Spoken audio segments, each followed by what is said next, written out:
We just learned that Adobe won a Primetime Emmy Award for engineering excellence this year. The award is awarded for a new technology that is helping to change the shape of the TV industry.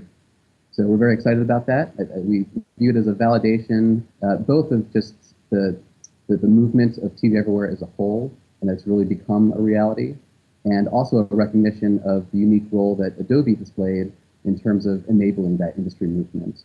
We really are in a unique position in the sense that we're a true independent party here. The industry players trusted coming to Adobe to really help bring all the various parties together, both on the programmer side and on the pay TV side, and trust in Adobe to help really make it easier for all the different parties, and including the end users. So it's a nice recognition of what we've been able to do to help enable this industry. TV Everywhere is really starting to take off this year. The concept itself came out about 3 years ago, but now with huge events like the Olympics, which did require users to be a pay TV subscriber, we really see that as a big watershed moment for the industry. In just a short, roughly 2-week period, we actually saw close to 90 million authenticated streams for 10 million authenticated devices, all being enabled through Adobe Pass. A number of other just content deals are being signed that involve TV Everywhere. So that was also another thing that I think we needed to come first in terms of just having the deals in place. But now, thanks to Adobe Pass and enabling people who have these deals in place to go ahead and bring their content online really quickly, we really see this is really starting to take off. We now have over 45 different sites and apps that are enabled by Adobe Pass, coming from 25 different programmers.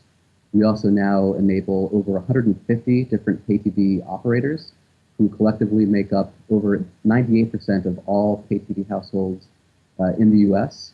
And so we really have a good base to start from there, and I think we're just going to see more and more content coming online and more people starting to watch that.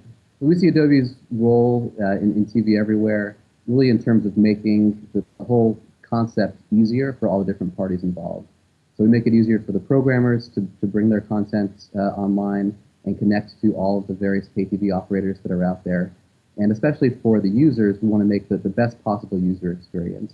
So one of the ways we do that is we now have a feature where, as long as the operator supports it and the user has both their broadband and TV service from the same provider, they don't even have to enter their credentials at all. As long as they're on their home network, they can recognize who they are, they know which channels they subscribe to in their package, and they can enable their various mobile devices at home without even having to do a login. So anything that Adobe Pass can do to help users get to the content that they're entitled to are things that we're going to help out with. And the auto login feature is just one example of that.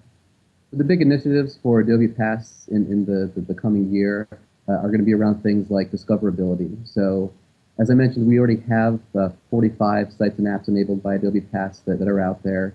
We have a whole lot more coming on board shortly. But users don't necessarily know that they're entitled to be able to watch these different sites and how to find them. So some programmers have done a good job getting the word out, but our hope is to be able to work with the operators themselves. It's their customers after all, and get the message out to their users that because of their pay TV subscription, they now have access to all these other great places to get content.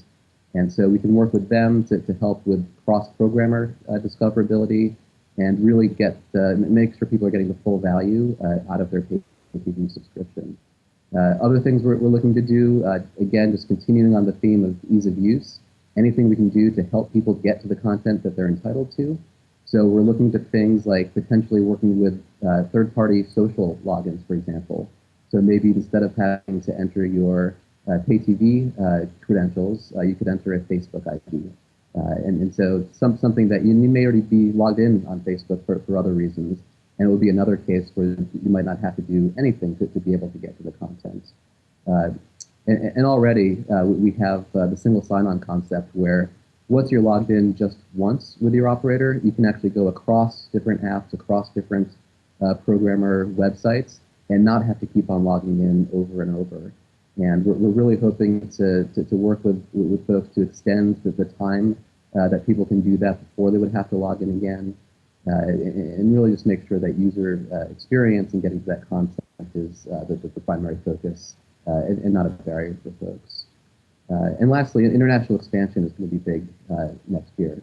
So we've already got great traction here in the United States. Again, 98% of all pay TV operators are hooked to the system. So we're now looking to replicate what we've built here and take that abroad. So we're already having conversations in Asia, in South America, Canada, early conversations starting to happen in Europe. So there may be some differences in just the dynamics of the TV industry over there, but we feel that the concept of helping to bring all the parties together and really serving as the glue for the industry, as we've done here, really can get some great traction internationally as well.